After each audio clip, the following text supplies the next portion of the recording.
Iran के खिलाफ जंग में अमेरिका की एंट्री हो गई है। बड़ी खबर आपको हम बता रहे हैं, अमेरिका ने ईरान पर हमला कर दिया है। 3 न्यूक्लियर ठिकानों पर ये अटैक किए गए हैं। आपको बता दें कि यह हमला फोर्डो, नातांज और इस्फहान पर किया गया है। ये वो इलाके हैं जहां पर जो न्यूक्लियर साइट्स हैं ये इनके ठिकाने थे और इन्हीं पर हमला किया गया है। ये जानकारी मिल रही है अमेरिका की तरफ से। ये हमले किए गए हैं। हमले में B-2 बॉम्बर का इस्तेमाल किया गया। अमेरिकी राष्ट्रपति ट्रंप ने इसको लेकर जानकारी भी साझा की है। ईरान के एयर स्पेस से सुरक्षित निकले अमेरिकी बॉम्बर, अमेरिकी सैनिकों को बधाई, ये ट्रंप का कहना। सोशल मीडिया पर उन्होंने ये पोस्ट साझा किया और कहा है कि अब ये समय शांति का है। शांति की बात भी राष्ट्रपति डोनाल्ड ट्रंप कह रहे हैं और साथ ही ये भी बता रहे हैं कि कैसे हमला किया गया। अमेरिकी सैनिकों को वो बधाई देते हुए नजर आए। कुछ देर बाद राष्ट्रपति ट्रंप करेंगे राष्ट्र को संबोधित, ये बड़ी जानकारी मिल रही है। संबोधन होने जा रहा है डोनाल्ड ट्रंप का। कुछ देर बाद राष्ट्र को संबोधित भी करेंगे। किन बातों का जिक्र करते हैं, इजरायल ईरान जंग को लेकर क्या कहते हैं, बड़ी इस पर नजर रहने वाली है। भारतीय समय के अनुसार सुबह 7:30 बजे संबोधन होगा। ट्रंप में ईरान पर हमले को लेकर इसको ऐतिहासिक बताते हुए नजर आए। नीरज राजपूत हमारे साथ जुड़े हुए हैं ज्यादा जानकारी के साथ। नीरज, सुबह के 7:30 बजे का इंतजार है कि ट्रंप क्या कहते हैं, लेकिन उन्होंने जो सोशल मीडिया पर पोस्ट किया, वाकई ये बहुत बड़ी खबर है कि अमेरिका ने 3 न्यूक्लियर ठिकानों पर हमला किया है और ट्रंप उसको लेकर अपने सैनिकों को बधाई भी दे रहे हैं। बिल्कुल जिया, अब अमेरिका भी इजराइल और ईरान के बीच जंग जो चल रही है उसमें जो चल रही थी कयास लग रहे थे उसमें कूद चुका है। बिल्कुल 3 जो न्यूक्लियर साइट्स हैं, फोर्डो, नातांज और इस्फहान, वहां पर जो अमेरिका के जो B-2 बॉम्बर्स है, स्टिल्थ एयरक्राफ्ट है, ये जो B-2 बॉम्बर्स होते हैं, इन्होंने जो है, क्योंकि इनको जाना जाता है, इनमें जो बॉम्ब होते हैं वो बंकर बस्टिंग के लिए इस्तेमाल किए जाते हैं, यानी कि जमीन के नीचे जो सैन्य ठिकाने होते हैं या परमाणु संयंत्र होते हैं उन सबको नष्ट करने के लिए इस्तेमाल किया जाता है। और इसकी इन B-2 बॉम्बर से GBU-57 जिसे मदर ऑफ ऑल बम्स कहा जाता है, यानी कि दुनिया का सबसे खतरनाक बम, सबसे भारी बम, जिसमें सबसे ज्यादा एक्सप्लोसिव होता है, नॉन न्यूक्लियर, उसका इस्तेमाल किया। और इन 3 साइट्स पर उन्होंने जो बॉम्ब गिराए थे, फोर्डो, नातांज और इस्फहान। और मैं बता दूं कि फोर्डो, नातांज जो है वो परमाणु संयंत्र हैं ईरान के माने जाते हैं, जहाँ पर यूरेनियम को एनरिच किया जाता है। एनरिच यानी कि जो न्यूक्लियर वेपन्स के लिए इस्तेमाल किया जाता है, उसके लिए वहां पर उस यूरेनियम को रखा गया था, एनरिच किया जा रहा था। इस्फहान में भी जो यूरेनियम का स्टॉक पाइल था, यानी कि जो वहां पर रखा जाता है, स्टोरेज जहां पर था इस रेडियो एक्टिव मटेरियल यूरेनियम का, वहां पर। तो इन 3 जो साइट, तो नीरज, ये बहुत महत्वपूर्ण ठिकाने रहे जहां पर अमेरिका की तरफ से हमला किया गया। लेकिन लास्ट लाइन जो राष्ट्रपति डोनाल्ड ट्रंप की है इस पोस्ट में कि अब समय शांति का है, लेकिन ईरान की तरफ से क्या कोई प्रतिक्रिया इसको लेकर आएगी या आ चुकी है, इसके बारे में कोई अपडेट? बिल्कुल जी, इसकी तरफ सभी की निगाहें लगी हुई हैं कि ईरान का अभी तक कोई बयान सामने नहीं आया है, लेकिन बहुत जल्द हम लोग मान सकते हैं कि बयान सामने आए। क्योंकि देखिए, जब ये अटैक हुआ है उसी दौरान ही जो ईरान के विदेश मंत्री हैं वो जिनेवा में मौजूद थे। जो यूरोपीय कंट्रीज हैं, यूरोप के देश हैं, फ्रांस है, इंग्लैंड है, उनके साथ जो है उनकी बातचीत चल रही थी अपने संसदों के साथ, यानी कि उनके विदेश मंत्रियों के साथ, किस तरह से इस युद्ध को रोका जाए। लेकिन इस सब के बीच में जो अमेरिका है उसने वहां पर बॉम्ब गिरा दिए। तो अब ऐसा लगता है कि या तो ये अब और एक्सकेलेट कर जाएगा, यानी कि ईरान की तरफ से प्रतिक्रिया क्या होगी वो देखी जाएगी। ट्रंप जरूर ये कह रहे हैं नीरज की शांति का समय है, लेकिन जो ईरान को समर्थन देते हैं अपना, चाहे वो रशिया हो या फिर चाइना, जो अपनी चुप्पी भी तोड़ चुके थे, और अब ये माना जाएगा कि ये अमेरिका के खिलाफ क्या और भी ज्यादा ये जो वॉर है, जो जंग चल रही है, एस्केलेट हो सकती है अमेरिका के खिलाफ। इजराइल के खिलाफ तो लगातार चल ही रहा है चीजें, लेकिन अमेरिका के खिलाफ क्या होगा? देखिए, हमने देखा किया अभी कुछ दिन पहले ही, 3-4 दिन पहले ही, जो अमेरिका का जो डूम्सडे प्लेन था, जिसको माना जाता है कि आसमान में रहकर वो कमांड सेंटर की तरह काम करता है, उस पर कोई न्यूक्लियर अटैक भी कोई काम नहीं करता है, उसको बुलाया गया था। तो उसी वक्त ये साफ हो गया था कि ऐसा लगता है कि अब अमेरिका इस जंग में कूद जाएगा। हालांकि डोनाल्ड ट्रंप की तरफ से कहा गया था, व्हाइट हाउस की तरफ से, कि अभी 2 हफ्ते का समय और दिया जाएगा, लेकिन शायद वो डिसेप्शन था ईरान को करने के लिए कि उनको पता न चले कि अमेरिका अटैक करने वाला है। लेकिन कल जब B-2 बॉम्बर्स जो थे, जो अमेरिका से निकले, और उसके बाद फिर गुआम, जो हिंद महासागर में गुआम एयर बेस है अमेरिका का, सबसे बड़े बेस में से एक माना जाता है बॉम्बर्स के लिए, वहां जब पहुंचे तब ये बिल्कुल साफ हो चुका था कि अब जो है अमेरिका इस जंग में कूदने वाला है। और आज हमने देख लिया कि जो B-2 बॉम्बर्स जो कि गुआम एयरबेस भेजे गए थे, उन्होंने ईरान में जाकर अटैक किया। किसी को जानकारी नहीं लग पाई कि ये B-2 बॉम्बर्स जो है वो ईरान में अटैक करने जा रहे हैं, क्योंकि स्टिल्थ एयरक्राफ्ट है, स्टिल्थ यानी कि अदृश्य ये विमान होते हैं। इनको दुनिया की माना जाता है कि कोई रडार पकड़ नहीं पाती, सिर्फ अमेरिका ही इनको देख पाता है कि कहाँ ये जा रहे हैं, कहाँ ये स्पेस में जा रहे हैं। और वहां जाकर इन्होंने जो है अटैक किया। ईरान का तो एयर डिफेंस सिस्टम पहले से ही तबाह कर चुका है, इजराइल कर चुका है। इसके अलावा जो बाकी और देश हैं वो उनको भी कोई जानकारी नहीं लग पाई, जो गल्फ कंट्रीज हैं, कि ये गुआम एयरबेस से निकलकर इन्होंने जाके अटैक कर दिया। नीरज, पिछले 2-3 दिनों के ट्रंप के बयानों की अगर हम बात करें तो कल ये एक बड़ी खबर सामने आई थी कि राष्ट्रपति डोनाल्ड ट्रंप कह रहे हैं कि जो इजराइल है वो ईरान के जो न्यूक्लियर साइट्स है उनको कभी भी खत्म नहीं कर सकता, जो खतरा है वो लगातार बरकरार रहेगा। ऐसे में ईरान को लेकर वो ये कहते हैं कि इजराइल इस प्रकार के हमले नहीं कर सकता। फिर इजराइल को लेकर भी ये कहा जाता है अमेरिका की तरफ से कि शांति दोनों को अपनानी चाहिए, लेकिन उस बीच ट्रंप की तरफ से ये पोस्ट साझा करना यहाँ पे एक कंफ्यूजन को भी कहीं ना कहीं बढ़ाता है। लेकिन अब शायद कंफ्यूजन दूर हो जाएगी, सीधे तौर पर अमेरिका की एंट्री इस पूरी जंग में हो गई है। एक और सवाल कि नेतन्याहू ये कह रहे थे कि एनिमी नंबर 1 है ईरान के जो ट्रंप है वो, और अब वो सब सामने आने भी लगा है। देखिए, ये तो जो चाहे डोनाल्ड ट्रंप हो, अमेरिका हो, 2 हफ्ते की बात हो, ये सारी डिसेप्शन है वॉर के समय में, वो दिखाने के लिए, दुश्मन को चकमा देने के लिए उनको बात कर ये करते एम करते कि 2 हफ्ते बाद अटैक करेगा, तब तक वो तैयारी करें, या फिर वो थोड़ा शांत हो जाए, उस सब के बीच में जाके तुरंत अटैक कर दिया जाए। लेकिन ये बात भी आप देखिए, जब ये अटैक हुआ है, नेतन्याहू कल ही जो थे वो अमेरिका में थे, वो वहां पर गए थे, मिलने के लिए गए थे, उन्होंने मुलाकात की थी।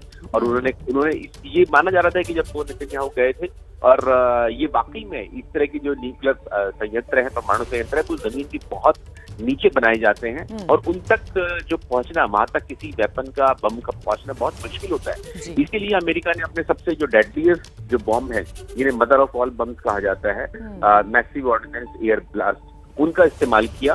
और इसीलिए डोनाल्ड ट्रंप भी कह रहे थे कि इजराइल ने अटैक जरूर किया था, 5 जो परमाणु संयंत्रों पर किया था, लेकिन डोनाल्ड ट्रंप बार बार यही कह रहे थे कि वो पूरी तरह से नष्ट नहीं हुए, वो एक बार फिर से शुरू हो जाएंगे जैसे ही ये युद्ध खत्म होगा, यानी कि इजराइल की तरफ अटैक खत्म होंगे, ईरान फिर से शुरू कर देगा। और इसीलिए डोनाल्ड ट्रंप ने अपने जो ये B-2 बॉम्बर्स हैं इनको भेजा और वहां पर जाकर उनको अटैक किया, जो कि 10,000 पाउंड के करीब जो है ये एक्सप्लोजिव होता है इन जो GPU बॉम्ब्स हैं, और B-2 बॉम्बर से इनको गिराया जाता है, आसमान से गिराया जाता है। और इनकी खासियत ये है कि इनको कोई देख नहीं पाता है इन एयरक्राफ्ट को, और उसीलिए उनका इस्तेमाल भी किया जाता है।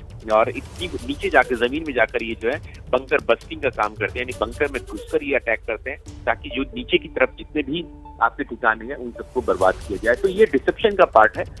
ये मान सकते हैं आप कि युद्ध में आप अपने दुश्मन को किस तरह से चकमा देते हैं कि आप 2 हफ्ते का समय देते हैं, लेकिन उसी दौरान ही आप वहां जाकर उनको बिल्कुल, क्योंकि 2 दिन पहले ही व्हाइट हाउस की तरफ से कहा जाता है कि 2 हफ्ते के बाद ही कोई फैसला अमेरिका के राष्ट्रपति ट्रंप ईरान को लेकर या फिर इस जंग को लेकर लेंगे। लेकिन अब ये अटैक हो जाता है, देर रात ये अटैक किया जाता है, इसमें सीधे तौर पर अमेरिका की एंट्री हो गई है। नीरज, अब सवाल यही है कि ईरान की तरफ से क्या प्रतिक्रिया सामने आती है, क्या बयान सामने आता है, या कदम क्या उठाता है ईरान अब आगे। लेकिन इजराइल की तरफ से क्या कुछ अभी तक बयान सामने आया है, क्योंकि बहुत ज्यादा खुलकर तो कोई भी देश नहीं बोल रहा था। इजराइल ईरान के बीच लगातार जंग जारी थी, भारत लगातार शांति को लेकर प्रयास कर रहा है। भारत की क्या प्रतिक्रिया रहती है इस पर, यह भी नजर रहेगी।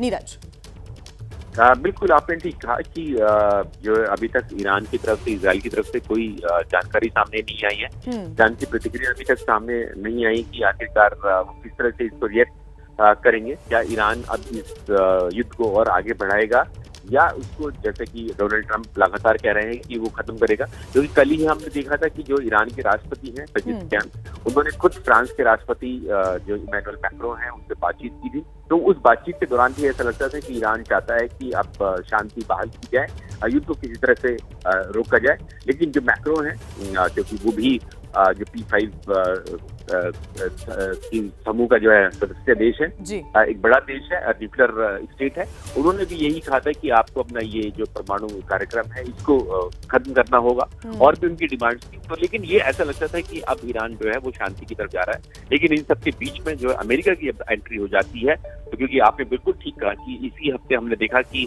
शी जिनपिंग और जो चीन के राष्ट्रपति हैं, उन्होंने रूस के राष्ट्रपति व्लादिमीर पुतिन से बात की थी, पुतिन से बात की थी ट्रंप से, और उन्होंने कहा था कि आप जो है इस युद्ध में हिस्सा ना लें, ये ईरान और इजराइल के बीच में ही रहने दें। अगर ईरान और इजराइल के बीच में आप कूदेंगे तो ये युद्ध बड़ा हो सकता है। इसमें चीन और रशिया भी कहीं ना कहीं इंटरफेरेंस कर सकते हैं। हालांकि हम लोग जानते हैं पिछले 3 साल से रशिया का यूक्रेन के साथ युद्ध चल रहा है, लेकिन फिर भी ईरान के साथ बहुत मजबूत संबंध है। रूस के संबंध इसी साल जनवरी में उन्होंने स्ट्रेटेजिक पार्टनरशिप उन्होंने एग्रीमेंट पर साइन किया था, यानी कि एक दूसरे की दोनों मदद करेंगे। तो ऐसे में अब सबकी पूरी दुनिया की निगाह लगी होगी कि कहीं ये तीसरे विश्व युद्ध में तो तब्दील नहीं हो जाता है। नीरज, और अगर हम अलग अलग तारों को जोड़ें तो हालांकि इसमें देखना होगा कि अलग अलग देशों की क्या प्रतिक्रिया आती है सामने, लेकिन ईरान ये कहता है कि पाकिस्तान हमारे साथ है, हमारे समर्थन में है और इजराइल पर वो न्यूक्लियर अटैक कर देगा। हालांकि पाकिस्तान इस बात को खारिज कर देता है, लेकिन हाँ, पाकिस्तान का समर्थन ईरान को रहा है, ईरान का पाकिस्तान को रहा है, ये सभी के सामने है।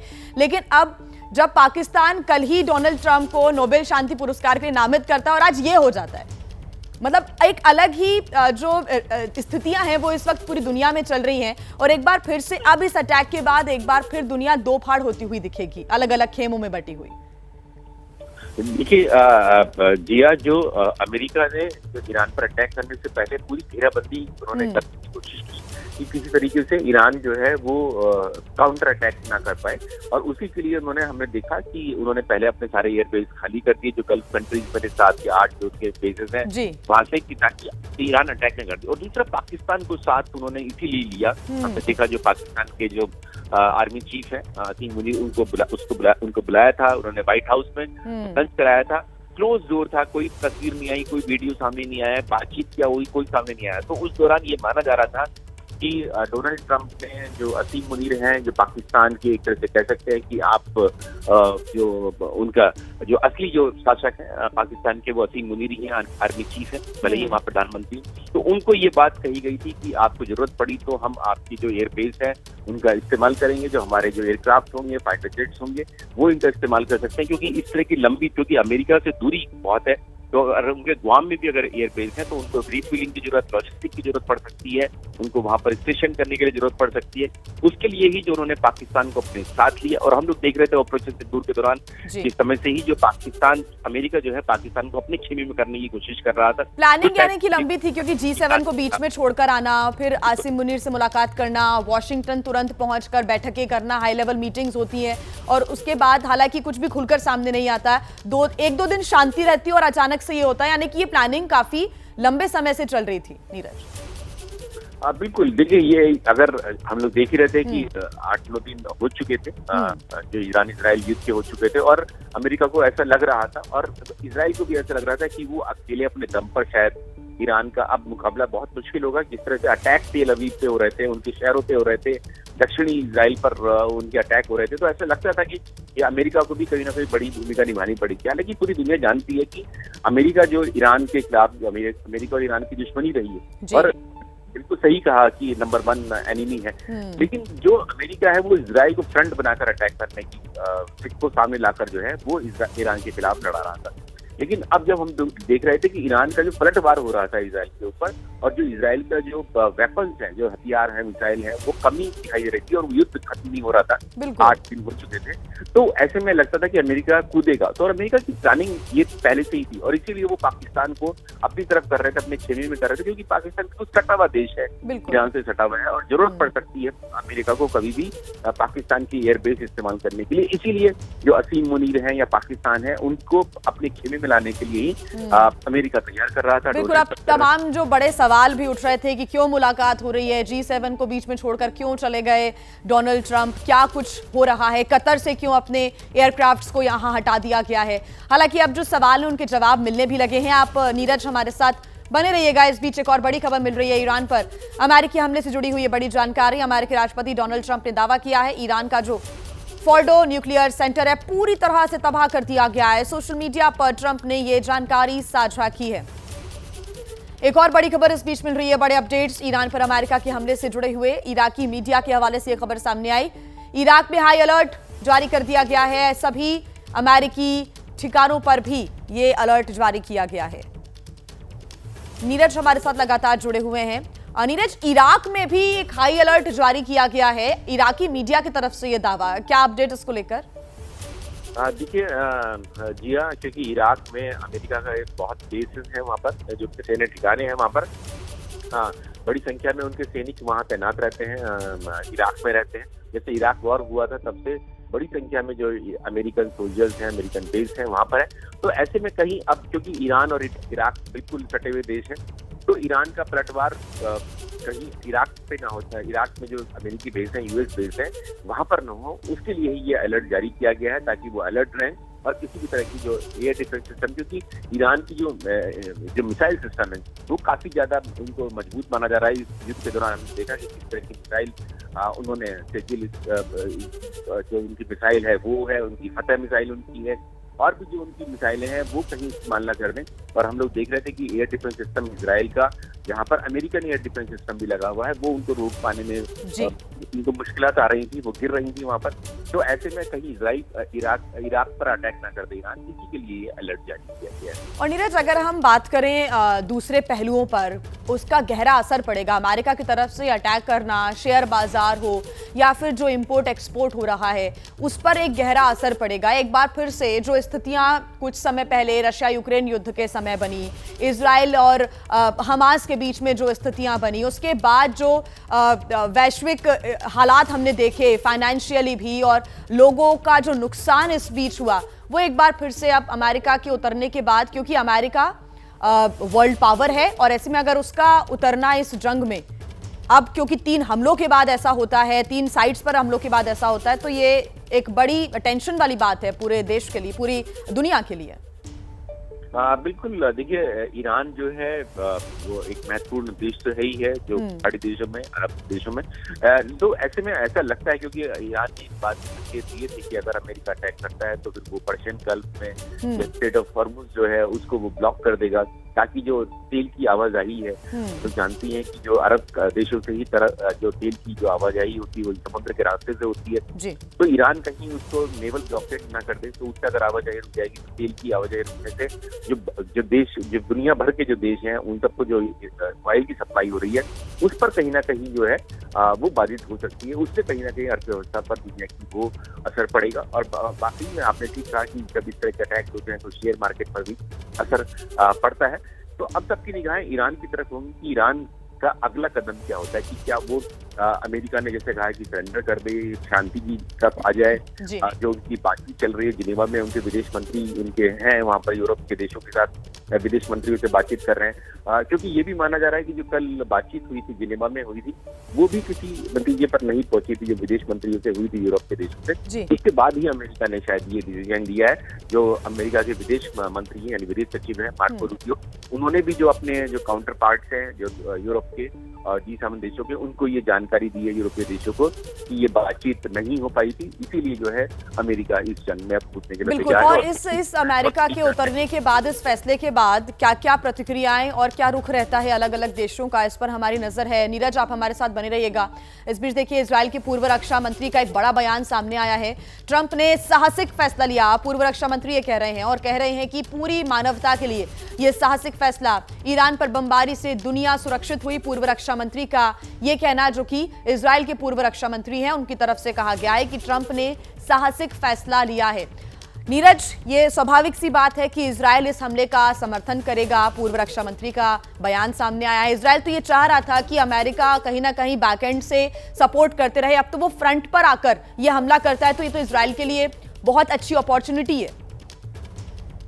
बिल्कुल, देखिए, क्योंकि इजराइल को ऐसा लग रहा था कि अब वो इस जंग में अकेले नहीं लड़ पाएगा, ईरान से नहीं लड़ पाएगा, चाहे उसकी एयर डिफेंस सिस्टम हो, चाहे उनके हथियार हो, मिसाइल हो, वो कम शॉर्टेज हो रही थी।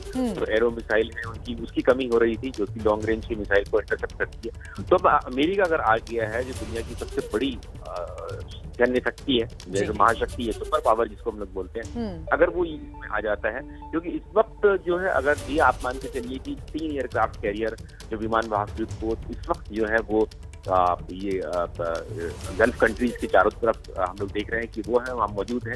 अरेबियन सी में, अरब सागर में मौजूद है, वहाँ पर सबमरीन उनकी वहाँ पर मौजूद है। बेसिस तो ही है उनके। और ये जो बॉम्ब में जो अब उनके जो B-2 बॉम्बर्स आए हैं, स्टील्थ एयरक्राफ्ट आए हैं उनके, तो ये सब इतनी बड़ी संख्या में जो अगर वेपन्स वहाँ पर हैं, उनके मिलिट्री एसेट्स वहाँ पर हैं, तो ये इजराइल के लिए बहुत ही एक कह सकते हैं कि एक मददगार साबित हो सकते हैं ईरान के खिलाफ युद्ध में, क्योंकि ईरान अगर अब कोई पलटवार करेगा तो उसमें अमेरिका की तरफ से बड़ा हमला जो है। इजराइल ईरान जंग से जुड़ी हुई ये बड़ी जानकारी, अमेरिका की भी अब इस जंग में एंट्री हो चुकी है। 3 न्यूक्लियर ठिकानों पर अमेरिका ने हमले किए हैं। फोर्डो, नतांज और इस्फहान में जो न्यूक्लियर ठिकाने हैं ईरान के, वहां पर यह अटैक किया गया है। B-2 बॉम्बर के माध्यम से यह अटैक किया गया, जो कि मदर ऑफ ऑल बॉम्ब्स कहा जाता है, और इसी से अटैक किया गया अमेरिका की तरफ से। तीसरे की भी एंट्री अब इस जंग में हो चुकी है, जो कि लगातार कयास लगाए जाते हैं। विशाल पांडे हमारे साथ जुड़े हुए हैं ज्यादा जानकारी के साथ।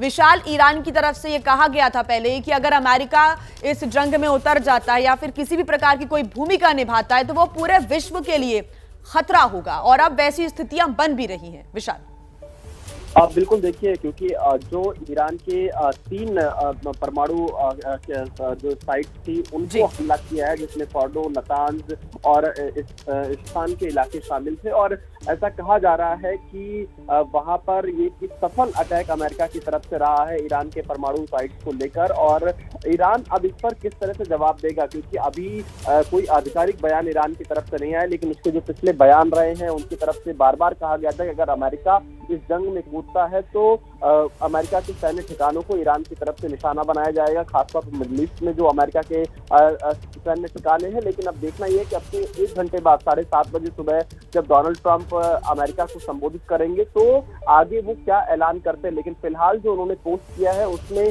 ट्रंप अब ईरान से कह रहे हैं कि इस युद्ध को तुरंत रोक देना चाहिए, लेकिन अमेरिका ने उनके 3 जो न्यूक्लियर साइट थे उनको पूरी तरह से ध्वस्त करने का दावा किया है। और अभी जो ईरानी मीडिया के मुताबिक खबर सामने आ रही है उसमें B-2 बॉम्बर्स का इस्तेमाल यहाँ पर किया गया है। इसके अलावा जो यमन में हुती है उसकी तरफ से बयान जारी किया गया है कि वाशिंगटन को इसका परिणाम भुगतना होगा, जो अभी फिलहाल बॉम्बिंग की गई है ईरान में। लेकिन बहुत सारी जो रिपोर्ट सामने आ रही है ईरानी मीडिया के हवाले से, उसमें ये कहा जा रहा है कि जो न्यूक्लियर साइट्स हैं उनको बुरी तरह से नुकसान पहुंचा है। बिल्कुल, ये ईरानी मीडिया की तरफ से भी कहा जा रहा है। अब देखना होगा कि आधिकारिक क्या बयान ईरान की तरफ से आता है। हमारे साथ मेजर जनरल रिटायर्ड के सिन्हा सर भी जुड़ गए हैं। सर, मेरा सवाल यही है कि अब क्या भूमिका होती नजर आएगी, बनती नजर आएगी, क्योंकि अमेरिका की एंट्री हो गई है। पहले व्हाइट हाउस की तरफ से कहा जाता है कि 2 हफ्ते बाद फैसला लिया जाएगा। G7 को बीच में छोड़कर चले जाते हैं, वॉशिंगटन में मीटिंग करते हैं ट्रंप, और अचानक से ये हमला कर देते हैं। हालांकि हिंट तो पहले ही यहां पर दिए जा रहे थे कि ऐसा कुछ हो सकता है। जय हिंद। देखिए, इस तरह के कॉन्फ्लिक्ट में खास करके जब आपको मेजर डिसीजंस लेने होते हैं और आपको एक बैटलफील्ड जब आपके जिस कॉन्फ्लिक्ट जोन में शेप अप हो जाती है, तो timing and surprise and deception ये बहुत बड़ा इम्पोर्टेंट हिस्सा होता है। और खास करके अमेरिका के लिए ये करना, क्योंकि उसको श्योरिटी चाहिए था। खासकर डोनाल्ड ट्रंप साहब पूछ रहे थे फर्दों में, अभी असेसमेंट डैमेज आया नहीं है, वो तो असेसमेंट डैमेज ये भी खुद कर लेंगे, क्योंकि उनके पास भी है सारे वो ऐसे एयरक्राफ्ट जो एयरबॉर्न होंगे और उनको एग्जैक्ट डैमेज कितना हुआ है। फर्दों के अंदर में उनको थोड़ा शक था कि GBU-57 अल्फा ब्रावो यदि इसको ड्रॉप करते हैं, कितने ड्रॉप हुए हैं, कितने राउंड्स में हुए हैं, कितने टैंडम में गए, क्योंकि एक B-2 बॉम्बर्स केवल 2 GBU को कैरी करता है, कि क्या वहाँ पर वेव्स गए हैं, इनकी जानकारी अभी नहीं है। मगर उसका पूरा डिपेंड करता है कि इसका रिटेलिएशन ईरान क्या कहता है। पहले तो जमा खर्च वो बहुत कह रहा था कि वो रिटेलिएट करेगा। अमेरिका के 19 वहाँ पर बेसिस हैं बहुत नज़दीक में, पर्शियन गल्फ के ऊपर काफ़ी हैं, तो क्या रिटेलिएट करेगा अपने मिसाइल से, जो उसके शॉर्ट रेंज मिसाइल हैं सब उसके जद में आते हैं। तो यह ऑल डिपेंड कि ईरान इसके बाद करेगा, क्योंकि उसके पास चॉइसेस बहुत कम है और बहुत वीक हो चुका है। सारे उनके टॉप लीडर्स माने गए हैं, खास करके जो सामरिक तरीके से हम देखते हैं, चाहे वो उनके आर्मी के हैं या IRGC के हैं, उनके एयर कमांडर्स हैं, उनके इंटेलिजेंस सोर्सेस हैं, तो इस हाल में कोऑर्डिनेटेड बैटल ईरान को करना ये तो बहुत डिफिकल्ट होगा। अब अमेरिका की खुद की एंट्री हो गई है, यदि उनके रिट्रीब्यूशंस और आती है इजराइल के ऊपर में, क्योंकि उनके पास तो न्यूक्लियर बॉम्ब है नहीं, ऐसा शायद प्रूव हो चुका है और इनकी क्षतिग्रस्त हुआ है।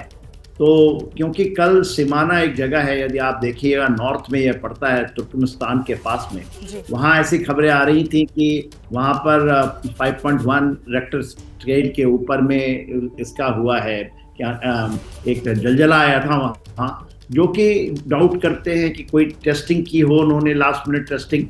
तो बिफोर ईरान ये बनता न्यूक्लियर, उसके पहले उन्होंने किया है, क्या उन्होंने शिफ्टिंग की है, ये कॉन्फ्लिक्ट में धीरे धीरे जब खटके आएंगी छन छन के खबरें तब पता लगेगा।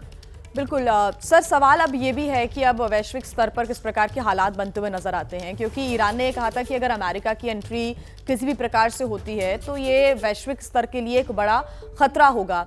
लेकिन अगर ईरान इस वक्त कुछ नहीं करता है, क्योंकि ट्रंप अपने सोशल मीडिया पोस्ट पर ये लिखते हैं कि अब शांति होनी चाहिए, इस जंग को समाप्त करना चाहिए, इस हमले के साथ साथ वो ये कह रहे हैं, लेकिन अगर ईरान कुछ भी नहीं करता है, कोई कदम नहीं उठाता है, रेटिलिएट नहीं करता है, तो ये तो ईरान के ऊपर एक दबाव भी है और वो इस युद्ध में झुकने वाली बात हो जाएगी। देखिए, युद्ध में तो ईरान के बुरे हालत हैं और जितने भी देश उसको कह रहे हैं, खास कर चाइना, उसकी मेरी तरफ से आकलन यही कहता है कि वो खुल करके मिलिटरली तो इंटरवीन नहीं करेगा। कुछ चीजें दे देने से ईरान इन चीजों को सस्टेन करना, और रशिया की एक पोजीशन नहीं है, क्योंकि देखिए इसके पहले सीरिया में भी जब उसके जो असद है उनकी गवर्नमेंट को, और वहाँ के जो एयरबेस है, नेवल बेस के, वो रशिया के एयरबेस और नेवल बेस थे, उस पर हमले की आई तो उनको वहाँ से शिफ्ट करना पड़ा। तो उसके पास भी खुद अपने यूक्रेन के अंदर में वो इतना ज़्यादा है कि वो खुल करके तो आ नहीं सकता। देखिए रशिया के बुशेर एक जगह है, बुशेर आपका पर्शियन गल्फ के ऊपर में है, वहाँ उनका न्यूक्लियर प्लांट है, वो पीसफुल पर्पसेस के लिए ईरान के अंदर, जिसके अंदर में उसके 250 साइंटिस्ट थे और 350 ऐसे लोग थे, तो उनको भी वो निकालना शुरू कर दिया है। तो ये आपको ये पता है, रशिया को पता ही था कि आज नहीं तो कल होने वाला है, इसलिए इस तरह से इवैक्यूएशन हो रही थी। वो सारे बैटल इंडिकेशन तो हैं ही, मगर हम जनरली बातों में तो ठीक है, बातें तो हम कुछ करेंगे, मगर surprise and deception is very important part of military domain, और उसका जो रिट्रीब्यूट होता है वो उसके लिए कंसिडरेशन करना बहुत है। अब सारा सर, आप बता रहे हैं कि ईरान के इस वक्त जो हालात हैं वो बुरे हैं युद्ध में, और ये अमेरिका भी बहुत अच्छे से जानता है, रशिया चाइना भी बहुत अच्छे से जानता है, और यही वजह है कि अमेरिका ने तमाम ये आकलन किए।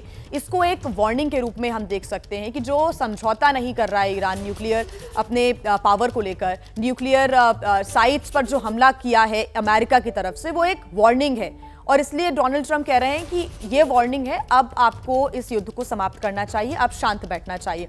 और अमेरिका ये हरगिज नहीं चाहेगा कि ईरान अपने न्यूक्लियर पावर को डेवलप करे और गल्फ में एक बड़ी पावर के रूप में सामने आए। एग्जैक्टली देखिए यही चीजें तो वो चाहते हैं, क्योंकि डोनाल्ड ट्रंप साहब अपने पहले टर्म में भी वो ईरान के खास करके मिडिल ईस्ट के अंदर में उनकी सोच यही थी, इसलिए वो जो न्यूक्लियर डील हुआ था उससे वो बाहर चले गए थे। और बाइडेन या आप जब डेमोक्रेट के समय जो उनकी शासन थी तो वो वहाँ पर न्यूक्लियर डील किया था। उसके बाद दूसरे टर्म्स में कुछ डील करना चाह रहे थे, मगर जो टफ स्टैंड लिया था ईरान में, उसको ऐसा लगा कि शायद अमेरिका में कुछ डुलमुल नीति अपनाए हुए है, और शायद जो वो बातें कर रहा है, और इसमें रशिया से भी बहुत क्लियर कट आ रही थी कि ऐसा ना करें, तो और चाइना ये करना चाह रहा, तो ये चीजें हैं। सर अब देखना होगा कि ईरान की तरफ से क्या प्रतिक्रिया सामने आती है, आधिकारिक बयान क्या सामने आता है, और ईरान क्या कदम उठाता है, क्या झुक जाता है या फिर आगे बढ़ता है।